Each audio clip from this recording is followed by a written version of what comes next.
Inscríbete a la nueva serie digital, Los rollos del Mar Muerto, Qumrán, Esenios y los orígenes del cristianismo, desarrollada y presentada por el Dr. Adolfo Reutemann, producida y filmada en Israel por Hartzaot Meakursá.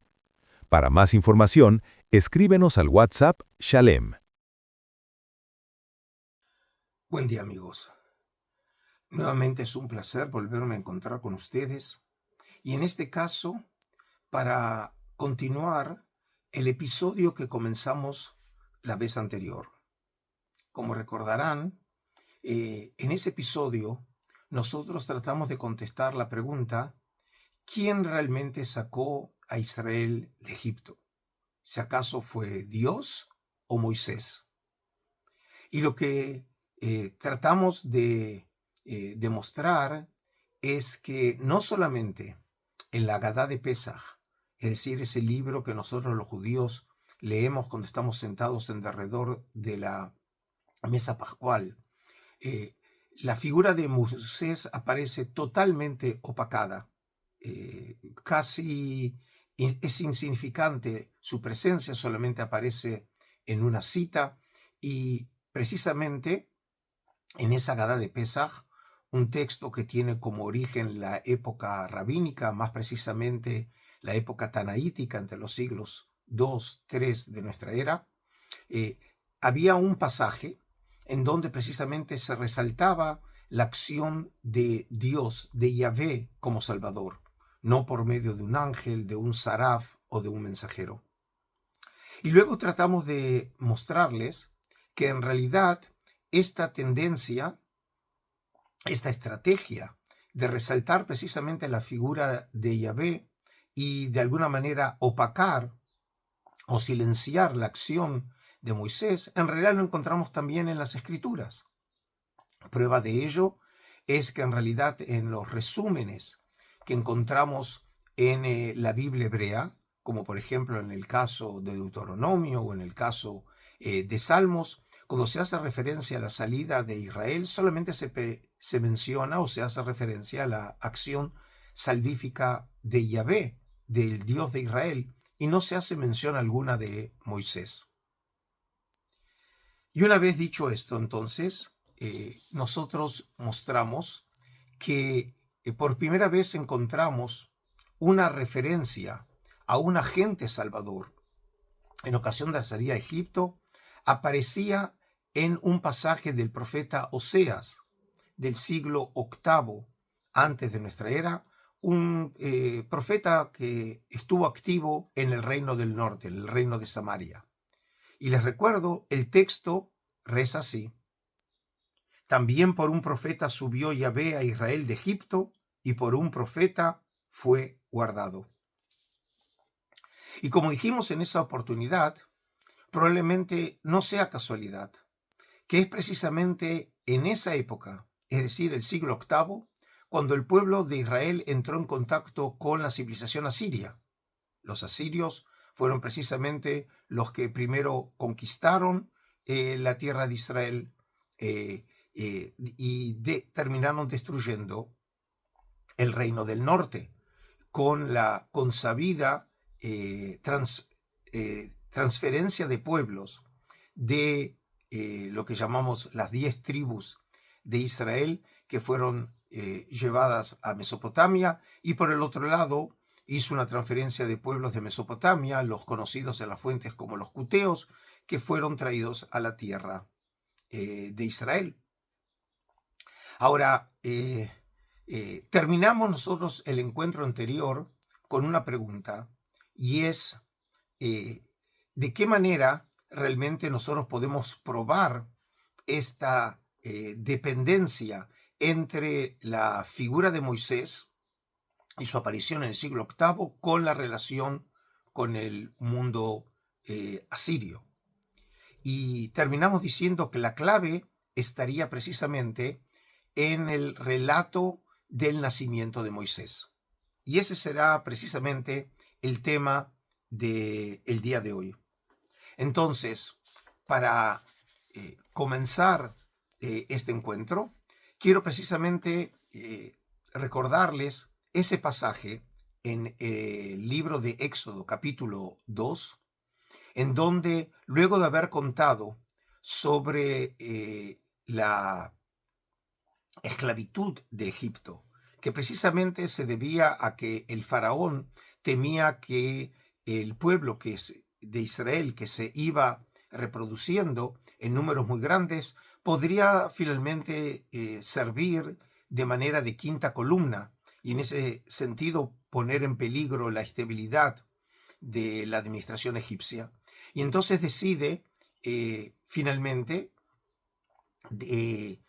matar a todos los niños varones que nacieran y dejar con vida finalmente solamente a las mujeres. Y termina el capítulo primero diciendo que dio la orden que todos los niños varones que nacieran, esos bebés fueran arrojados al río, obviamente una referencia al Nilo, y solamente dejar con vida a las mujeres. Y una vez entonces contado esta historia, comienza el capítulo 2 en el libro de Éxodo de la siguiente manera. Un hombre de la casa de Leví fue a tomar por mujer una hija de Leví. Concibió la mujer y dio a luz un hijo, y viendo que era hermoso, lo tuvo escondido durante 3 meses. Pero no pudiendo ocultarlo ya por más tiempo, tomó una cestilla de papiro, la calafateó con betún y pez, metió en ella al niño y la puso entre los juncos a la orilla del río. La hermana del niño se apostó a lo lejos para ver lo que le pasaba. Bajó la hija de Faraón a bañarse en el río, y mientras sus doncellas se paseaban por la orilla del río, divisó la cestilla entre los juncos, y envió una criada suya para que la cogiera. Al abrirla vio que era un niño que lloraba, se compadeció de él y exclamó: «Es uno de los niños hebreos». En esta sección, como vemos, no aparece mencionado ningún nombre propio. No se hace referencia ni al padre ni a la madre del futuro Moisés, sino que se cuenta precisamente que, dadas las circunstancias, y una vez que el niño ya había crecido, que era imposible seguir ocultándolo, decide precisamente la madre, la que sabemos luego en un texto posterior, que se la conoce con el nombre de Yochebed, decide colocar a ese niño en una cesta y arrojarlo al río. Y finalmente ese niño va a ser rescatado nada menos que por la hija de Faraón. Y luego el texto continúa de la siguiente manera. Y entonces dijo la hermana a la hija de Faraón: ¿Quieres que yo vaya y llame una nodriza de entre las hebreas para que te críe este niño? Vete, le contestó la hija de Faraón. Fue, pues, la joven y llamó a la madre del niño. Y la hija de Faraón le dijo: Toma este niño y críamelo, que yo te pagaré. Tomó la mujer al niño y lo crió. Y el niño creció. Y ella lo llevó entonces a la hija de Faraón, que lo tuvo por hijo, y le llamó Moisés, diciendo: De las aguas lo he sacado. Entonces vemos aquí precisamente un twist interesante en la historia, porque precisamente la presencia de la hermana del futuro Moisés es la que sugiere que precisamente llamar a una nodriza, que va a resultar ser realmente la madre verdadera de este niño, para que lo críe. Y así sucede durante un tiempo, hasta que finalmente lo devuelve a manos de la hija de Faraón. De esta manera también el texto bíblico explica el desarrollo posterior de la narrativa, cuando ya crecido Moisés y sale de palacio y ve que uno de los egipcios está maltratando a el israelita, que precisamente decide matar al egipcio. Y de aquí podemos entender que ya tenía o había desarrollado, justamente gracias a esa época en que había sido criado por su madre, una relación, un vínculo, una identidad israelita, por lo cual se sentía identificado con su pueblo. Pero todo eso el texto lo sugiere, no lo dice de manera expresa. Pero quiero volver ahora precisamente al texto que habla sobre el nacimiento de Moisés. Este texto obviamente generó ya un gran interés en el judaísmo antiguo, y prueba de ello es que en una de las obras centrales del judaísmo intertestamentario, conocida como el Libro de Jubileos, una obra que la conocemos nosotros en una versión completa en etíope clásico, una obra que forma parte del canon precisamente de la iglesia de Abisinia. Desde el punto de vista literario, esta obra es una versión parafrástica de el libro de Génesis y de los primeros 19 capítulos de Éxodo, un género literario muy popular en el judaísmo del Segundo Templo que se llama la reescritura de las Escrituras.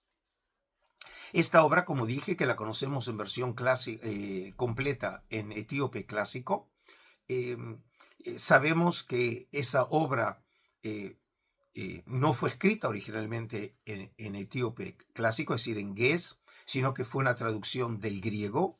Citas de esta obra en su versión griega la conocemos en los cronógrafos bizantinos, un tipo de historiadores del siglo IX, siglo X de nuestra era. Y hoy, gracias al descubrimiento de los rollos del Mar Muerto, sabemos que esta obra fue originalmente escrita en hebreo.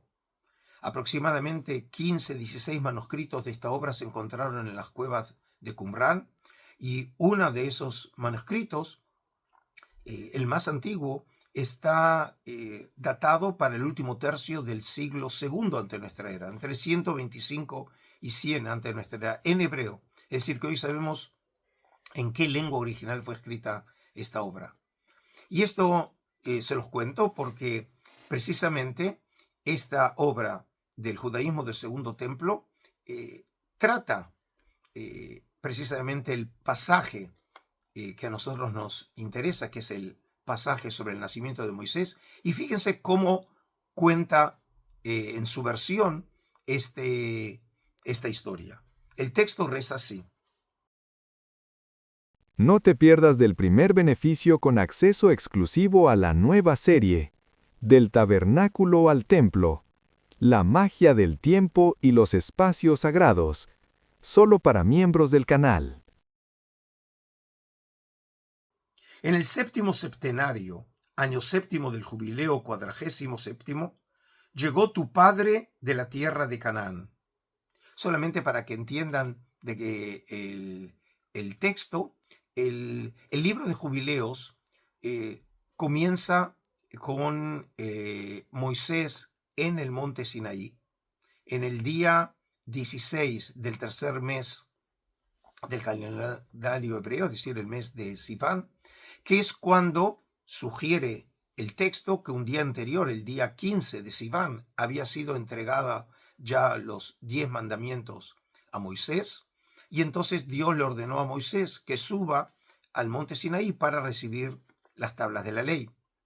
Y es en esa oportunidad entonces en donde el ángel de la faz le revela a Moisés, no solamente contándole la historia de lo que había sucedido hasta ese momento, es decir, desde la creación del mundo hasta ese momento, sino que le cuenta en realidad lo que habrá de suceder en la historia después de ese momento.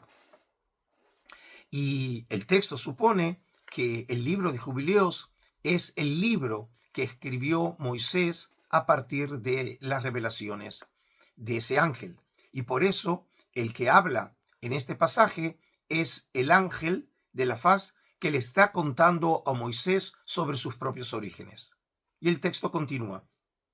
Tú naciste en el cuarto septenario, año sexto del jubileo 48º, días que fueron de tribulación para los hijos de Israel.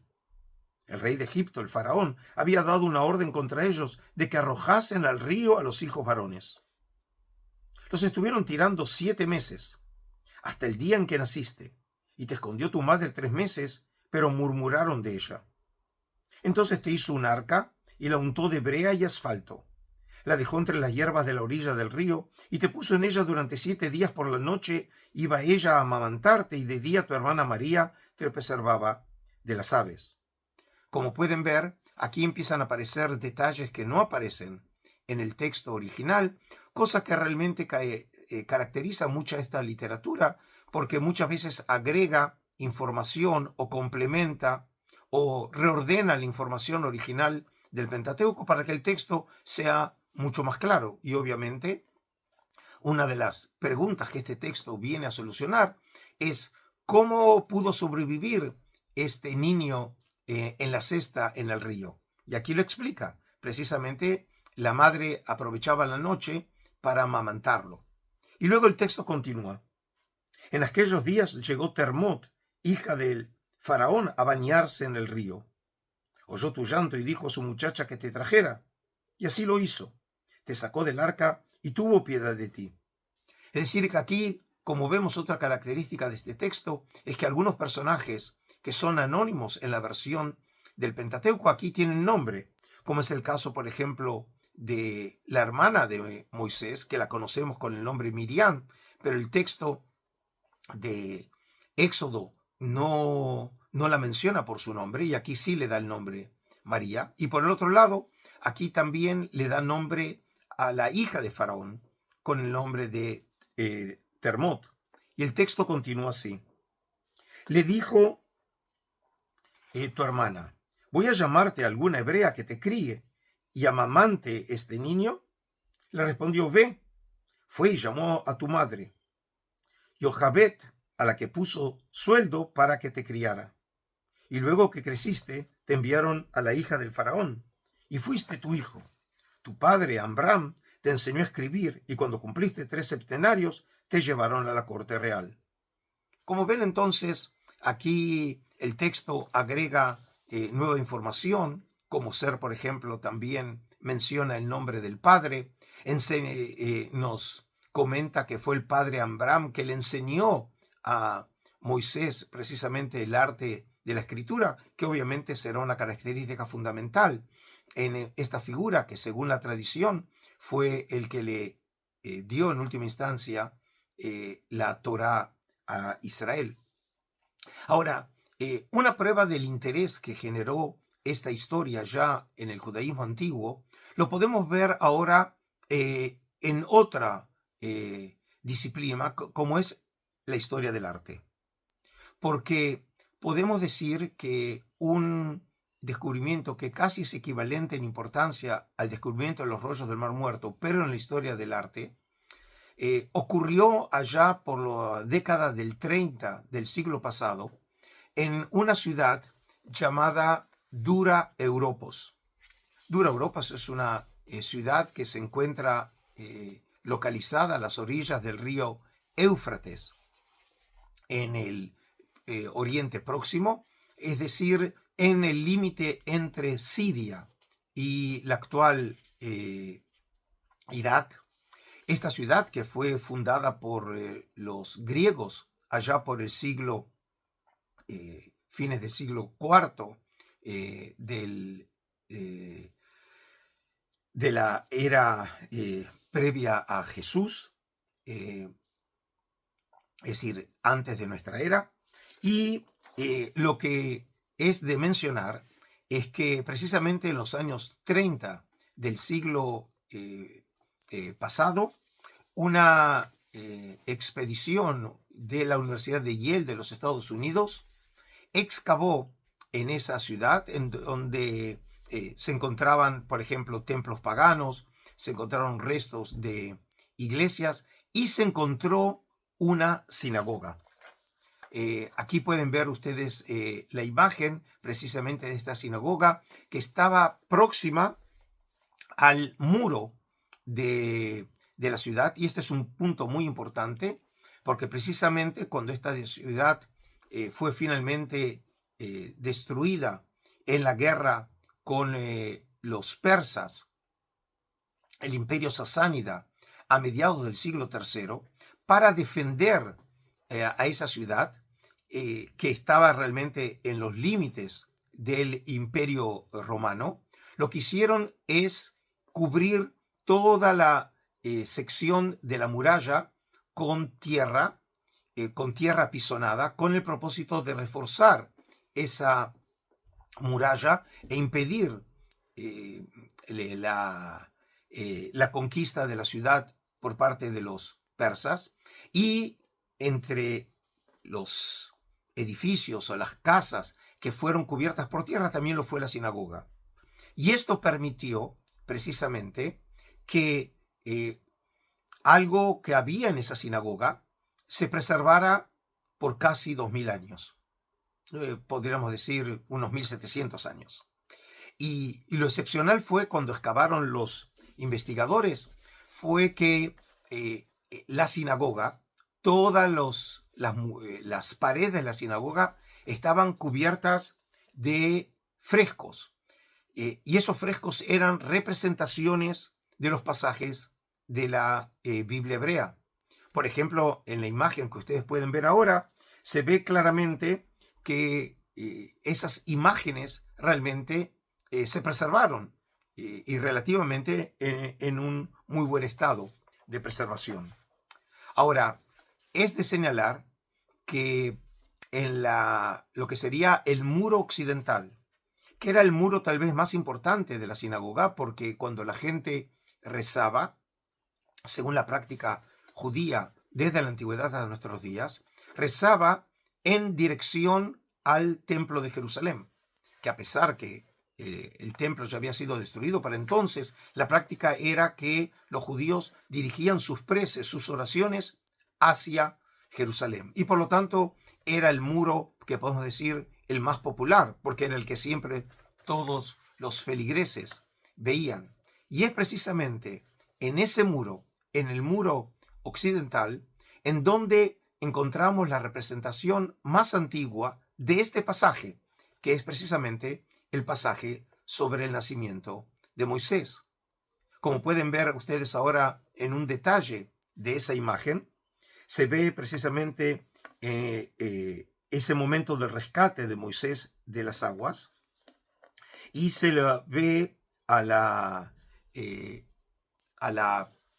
sirvienta de la hija de Faraón en el momento en que precisamente ha sacado de la cesta lo que sería en esta representación como un tipo de caja y que finalmente ya tiene en sus manos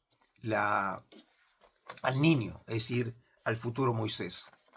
Ahora, para que les quede en claro esta representación, quiero mostrarles ahora una imagen, que es una imagen, digamos, una versión digitalizada de esa escena, pero en donde pueden ver claramente que el artista lo que muestra es, como les dije, a esa sirvienta, que es la que ha tomado en sus brazos al niño, y luego aparece que la sirvienta le pasa ese niño precisamente a la hija de Faraón. Entonces, lo importante en este caso que quiero señalar es que esta historia, es decir, la historia del nacimiento de Moisés, que tiene mucho realmente de un verdadero melodrama de lo que sería una telenovela latinoamericana, de qué manera realmente milagrosa el futuro Salvador de Israel es salvado de las aguas, quien luego habrá de salvar a Israel, precisamente con el traspaso de Israel por medio del agua. Es una historia que cautivó desde la antigüedad a los judíos, y prueba de ello es la versión que encontramos en Jubileos e incluso ahora la representación pictográfica. Ahora, si le hubiéramos nosotros preguntado al autor de Jubileos o incluso al artista que representó en este fresco la historia sobre la realidad histórica de este hecho, seguramente tengo que suponer que la respuesta no hubiera sido diferente a la que generaciones de judíos y de cristianos piadosos han creído desde la antigüedad. hasta incluso la época moderna, que esta historia realmente es una historia verdadera, que realmente Moisés fue salvado de las aguas. Y esta historia, en última instancia, como sabemos, se transformó casi en el prototipo de la historia de El Salvador, que de una manera milagrosa fue salvado con el propósito de que él llegara a buen término el plan divino de salvar a Israel. Pero mi pregunta es, ¿acaso esta historia solamente puede ser entendida en esos términos? Es decir, un relato sobre un hecho sucedido en la historia. ¿O acaso realmente esta historia, como voy a tratar de demostrar en la segunda parte de este episodio, en realidad sería la clave para poder entender, como dije, ese contacto civilizatorio entre Asiria e Israel? Y la clave estaría precisamente en este relato. Pues entonces, amigos, los espero en un próximo episodio en donde trataré de resolver esta pregunta tan fascinante. Los saludo entonces y me despido con un cálido shalom desde la tierra de Israel. Inscríbete al seminario grabado Del Jesús de la Historia al Jesús de la Cruz, impartido por el Dr. Adolfo Reutemann. Para más información, escríbenos al WhatsApp Shalem.